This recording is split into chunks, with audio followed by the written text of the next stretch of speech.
अष्टावक्र का जन्म हुआ तो 8 अंगों के टेढ़े थे। जब अष्टावक्र के पिता राजा जनक की सभा में हार गए, जेल में चक्की पीसते रहे, तब अष्टावक्र ने जाकर शास्त्रार्थ में परास्त किया राजा जनक और अपने पिताजी को मुक्ति दिलाई। तो बच्चे गर्भवास में पढ़ते हैं। एक महाभारत का भी उदाहरण है। महाभारत का घमासान युद्ध चल रहा था। द्रोणाचार्य ने छद्म से अर्जुन को दूर युद्ध में भेज दिया और पीछे चक्रव्यूह की संरचना कर डाली, जिसका भेदन सिवाय अर्जुन के कोई नहीं जानता था। द्रोण बोले, दुर्योधन, आज मैं युधिष्ठिर को बंदी बनाकर तुमको सौंप दूंगा। इधर युधिष्ठिर, भीम, चारों भाई, पूरी पांडव सेना परेशान, आज हार निश्चित है। तब अभिमन्यु सामने आए, बोले, पिताश्री, चिंता की कोई बात नहीं है, मैं सब फाटक तोड़ दूंगा, 7वां फाटक भी तोड़ दूंगा, लेकिन बाहर निकलने का रास्ता मुझे नहीं मालूम। युधिष्ठिर बोले, वत्स, ये बड़े बड़े शूरमा कुछ नहीं कर पा रहे हैं, तुम कैसे तोड़ दोगे? अभिमन्यु बोले, मैं माता जी के गर्भ में था तो सुना था, सीखा था, विधिवत चिंतन से अभ्यास किया था, बाद में भी अभ्यास अपने मन से किया है, तोड़ जरूर दूंगा। 6 फाटक से लौट भी आऊंगा, 7वां तोड़ दूंगा, लेकिन निकलने का रास्ता मुझे नहीं मालूम। इतने में भीम गरज कर बोला, है 1 फाटक तो मैं गदा से तोड़ दूंगा। वह चलो फिर। वो तो कलाकार था, देखते ही देखते 6 फाटक तोड़कर 7वां में प्रवेश कर गया। भीम पहले ही फाटक पर दिन भर गदा बांधता रह गया। कला फिर कला होती है, कला फिर कला होती है। इसलिए माई लोग गर्भस्थ शिशु को शूरवीर देखना चाहती हैं, तपोधन देखना चाहती हैं, भगत देखना चाहती हैं, तो उसे खुद भक्ति करना होगा, उसे खुद शूरवीरता का रहस्य जानना होगा। कलह देखना चाहती है तो कलह किया करे, झगड़ा करे। झगड़ालू माई की औलाद झगड़ालू ही हुआ करती है। फिर लड़का माई को नहीं मानेगा, उठते ही तो हाथ लगा देगा और कुछ नहीं। तो यह लड़के का दोष नहीं है, माई का दोष है। यही तो सिखाया तो बच्चा करेगा क्या?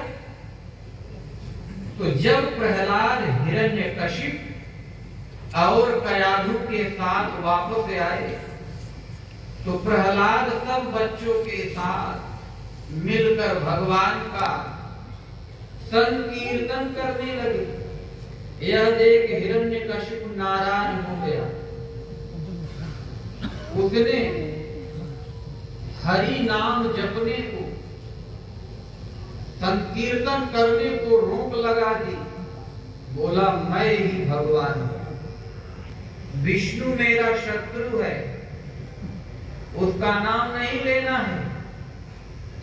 प्रहलाद को तरह तरह की यातनाएं देने लगा।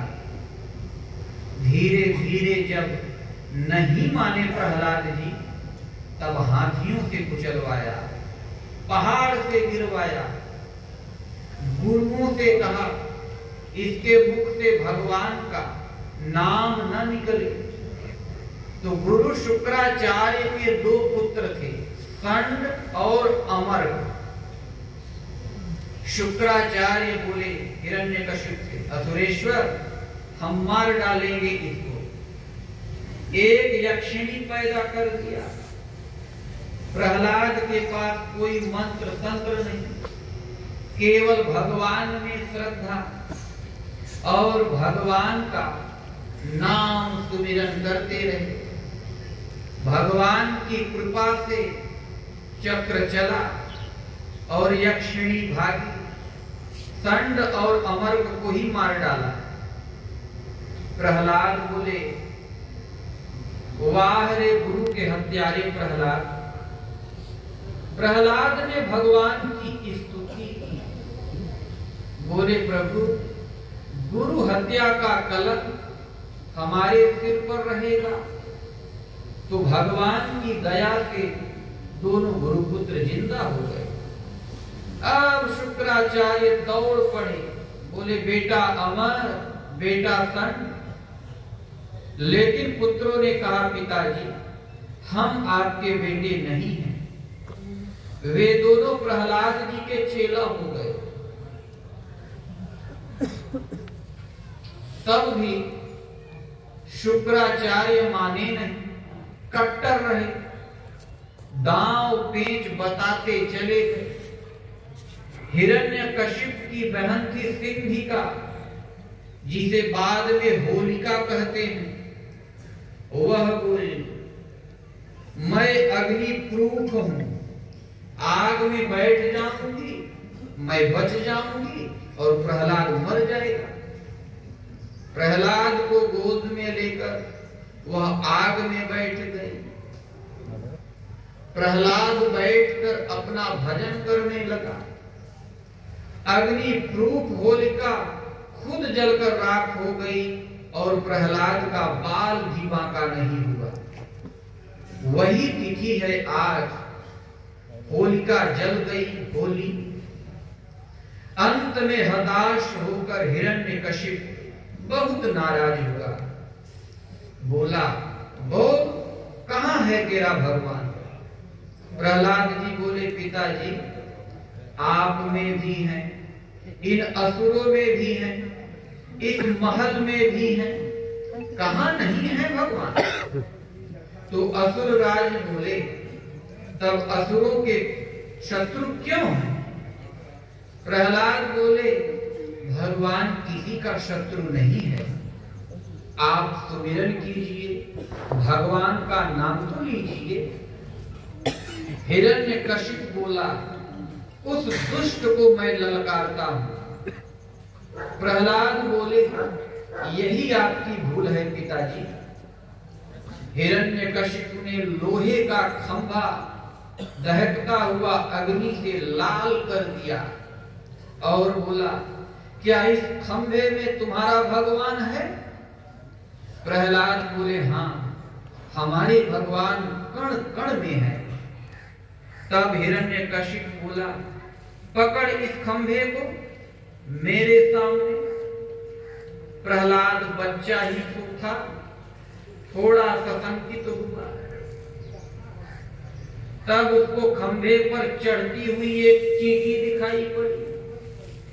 उसे देख प्रहलाद निश्चिंत हो गया कि जब इस चींटी को आग नहीं जला रही है तो हमको क्या जलाए। दौड़कर खंभे को पकड़ लिया। तब हिरण्यकशिप भी आगे बढ़ा। जहां खंभे की ओर बढ़ा, गदा लेकर मारा। उसी में से निकला एक आकृति, नरसिंह भगवान। कुछ देर हिरण्यकशिप ने भी हाथ पांव घुमाया। फिर भगवान ने उसे उठाया, जंघे पर रखकर बोले, देख क्या मिला था तुम्हें वरदान में। यही आशीर्वाद की, न दिन में मरूं न रात में, न अस्त्र से न शस्त्र से, न धरती पर न आकाश में। मैं विधाता की सृष्टि में नहीं। विधाता भी मेरे तेज के अंश मात्र से उत्पन्न है। अब न दिन है न रात है, गोधूली का समय है। न धरती में है न आकाश में, न बाहर है न भीतर, देहली पर है। न अस्त्र है न शस्त्र, देख ये मेरे नाखून, और हिरण्यकशिपु का उदर विदीर्ण कर नरसिंह भगवान ने उसे मार डाला। प्रहलाद भगवत स्वरूप को पा गया। भगवान बोले, प्रहलाद तुम राज्य करो। प्रहलाद बोले, हमें राज की नहीं जरूरत है, हमें आप चाहिए। भगवान बोले, प्रहलाद तुम पर मेरी असीम अनुकंपा है, लेकिन जनता को शिक्षा देने के लिए तुम वापस जाओ। प्रहलाद ने भगवान का आदेश मान लिया। हिरण्यकशिपु ने कहा था संसार में भगवान का नाम मिटा देंगे, लेकिन हिरण्यकशिपु खुद मिट गया।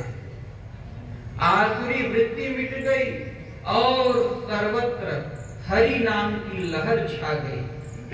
बच्चे बच्चे के जुबान पर हरि का नाम आ गया। भक्ति की लहर आ गई। सारे संसार में भगवान के नाम का संकीर्तन होने लगा। उस समय देव और असुर मानव जाति की दो ही प्रजातियां थी। अ माने नहीं, सुर माने देव, अर्थात जिसमें देवी संपद का संचार नहीं है वह असुर कहलाता है, और जिसमें दैवी वृत्ति का संचार है वह देवता कहलाता है। तो आपका सगा भाई देवता और दूसरा सगा भाई असुर हो सकता है। प्रहलाद की कृपा से असुर सब मुक्त हो गए। तो बच्चे गर्भवास में भी पढ़ते हैं। प्रहलाद को यह शिक्षा गर्भ से ही मिली, देव ऋषि नारद जी। इसलिए पूर्वजों ने नियम दिया था कि अच्छी कथाएं सुने, खूब भजन करें, अच्छे वातावरण में रहें। गर्भस्थ शिशु की देख रेख के अंतर्गत आता है उत्तम वातावरण और उत्तम शिक्षा। अभी जन्मा नहीं, लेकिन गर्भस्थ शिशु की पढ़ाई चल रही है। तब की पढ़ाई से प्रहलाद ने महाबलशाली त्रिलोक विजेता अपने पिता हिरण्यकशिपु को परास्त कर दिया। वह मार रहा था प्रहलाद को, लेकिन मर गया खुद। तीनों लोकों में भक्ति की लहर आ गई।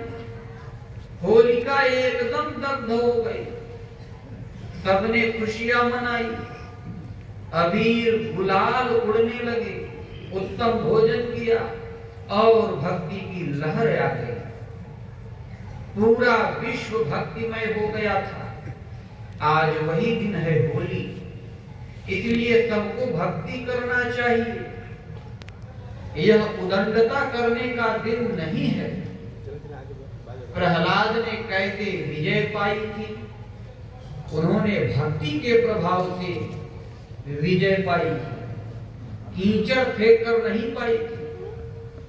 इस विजय के बाद सर्वोपरि विजय है, जिसके पीछे कभी अशांति नहीं है। पूज्य गुरु महाराज की 12 मासी भजन का अंतिम पद है। बसंत ऋतु फाल्गुन में आवे, खेल यह प्रारब्ध रचवावे। इत्र गुलाल ज्ञान रोरी, खेलते भर भर के झोरी। होली विद्या फूंकी के, हो गए गुप्तानंद। समझे कोई सुघड़ विवेकी, क्या समझे मतिमंद, क्या समझे मतिमंद। जगत की धूल उड़ी खाती, लावनी सुन 12 मासी। तो बसंत ऋतु फाल्गुन में आवे, खेल यह प्रारब्ध रचवाए। बसंत ऋतु कितना दे दीजिएगा? फाल्गुन के महीने, तो प्रारब्ध माने भाग्य होता है। यह खेल प्रारब्ध रचवाता है। प्रहलाद का प्रारब्ध गर्भवास में ही बन गया था, उसने रच लिया। इत्र गुलाल ज्ञान रोरी, खेलते भर भर के झोरी। इत्र है, गुलाल है, रोरी है, ये है ज्ञान। खेलते भर भर के झोरी, हृदय की झोरी को भर भर के खेलो। होली कौन सी जली? अविद्या की, जो जन्म मृत्यु का कारण है। यानी अविद्या के कारण ही जन्म और मृत्यु पीछा किए रहते हैं। होली अविद्या फूंक के हो गए गुप्तानंद, समझे कोई सुघड़ विवेकी, क्या समझे मतिमंद। अविद्या जो आवागमन का कारण है, उसे होलिका में फूंक दो। जब अविद्या जल गई यानी समाप्त हो गई, तो अनिर्वचनीय आनंद है। यानी उस आनंद का वाणी के द्वारा वर्णन नहीं किया जा सकता। ऐसा है अनिर्वचनीय आनंद। हो गए गुप्तानंद, समझे कोई सुघड़ विवेकी, क्या समझे मतिमंद। सुघड़ विवेकी भली प्रकार समझते हैं इसे आनंद को। विवेक क्या है? सुनहु तात माया कृत, गुणयरु दोष अनेक। गुण यह उभय न देखिय, देखिय सो अविवेक। भगवान राम ने कहा है लक्ष्मण, माया के द्वारा निर्मित गुण अनेक दुर्गुण, माया के द्वारा निर्मित गुण अनेक, दुर्गुण अनेक। हमने माया के वस्तुओं को, कुछ को गुण और कुछ को दुर्गुण की संज्ञा दे रखी है, यानी नाम दे रखा है। लेकिन विशुद्ध गुण इसी में है कि गुण यह उभय न देखिय, देखिय सो अविवेक। तुम्हारा विशुद्ध गुण इसी में है कि दोनों को मत देखो, यानी न गुण को देखो न यह। क्यों? है तो माया के द्वारा निर्मित। एक पात्र खुरदुरा है, एक पात्र थोड़ा सा